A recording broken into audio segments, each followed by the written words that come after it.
বিরিয়ানিটা এতটাই গরম ছিল যে সেটা খেতে গিয়ে আমার হাতটা পুরো পুড়েই গেল। So hello guys, welcome to my channel to a new video. আজকে গেছিলাম আমরা মুভি ডেটে। যদিও 4 বছর হয়ে গেছে রিলেশনে, তারপরেও মাঝে মাঝে তো ইচ্ছা হয় তো কোথাও ডেটে যেতে। তো ওই জন্য আজকে তোমাদের দাদারও কাজ ছুটি ছিল, তাই গেছিলাম মুভি দেখতে।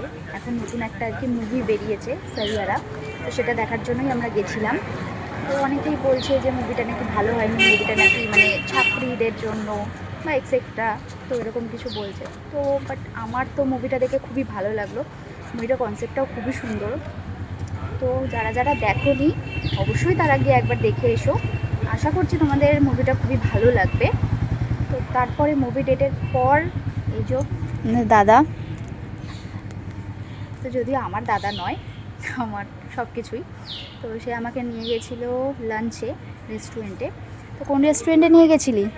শ্রীরামপুর পাঞ্জাব রেস্টুরেন্ট। তো শুনতেই পেলে কোন রেস্টুরেন্টে নিয়ে গেছিলো, পাঞ্জাব রেস্টুরেন্টে। তো সেখানে গিয়ে আমি কী কী খেলাম, তারপরে সিনেমাটা কীরকম ছিল, সব কিছুই তোমাদের সাথে শেয়ার করব অবশ্যই। তো ভিডিওটা দেখার জন্য শেষ অবধি দেখতে থাকো। তো মুভিটা শুরুই হয়েছিল এরকম হিরোর এন্ট্রি দিয়ে। আই লাভ ইউ কৃষ কাপুর। তো মুভিটার শেষটা ছিল ঠিক এইরকম হ্যাপি এন্ডিং। আমার তো খুব ভালোই লেগেছে মুভিটা।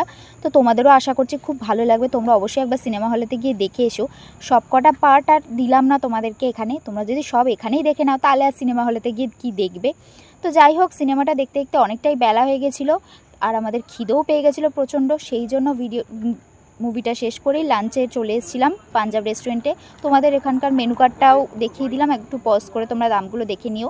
তো সেটা দেখাতে দেখাতেই আমি এই রেস্টুরেন্টটার অ্যাম্বিয়েন্সটাও একটুখানি তোমাদের সাথে শেয়ার করলাম। তো তোমরা দেখো অ্যাম্বিয়েন্সটা ছোট্টর মধ্যে, রেস্টুরেন্টটা সত্যিই খুবই সুন্দর, আমারও খুব ভালো লেগেছিলো।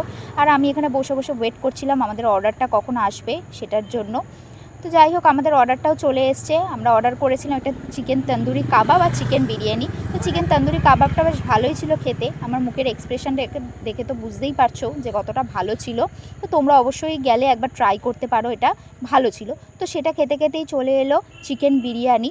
তো দেখো চিকেন বিরিয়ানিটা আমার প্লেটে সার্ভ করা হচ্ছে। এই যে চিকেনের পিসটাও ছিল অনেকটাই বড় আর রাইসটাও ছিল অনেকটাই ঝুরঝুরে। তো এই যে চিকেনটা দেখো, তো চিকেনটা এতটাই গরম ছিল যে সেটা তুলতেই আমার হাতটা গেল পুড়ে। চলো তো খাওয়া শুরু করি। আর আজকের ভিডিওটা এতটা অবধি, ভালো লাগলে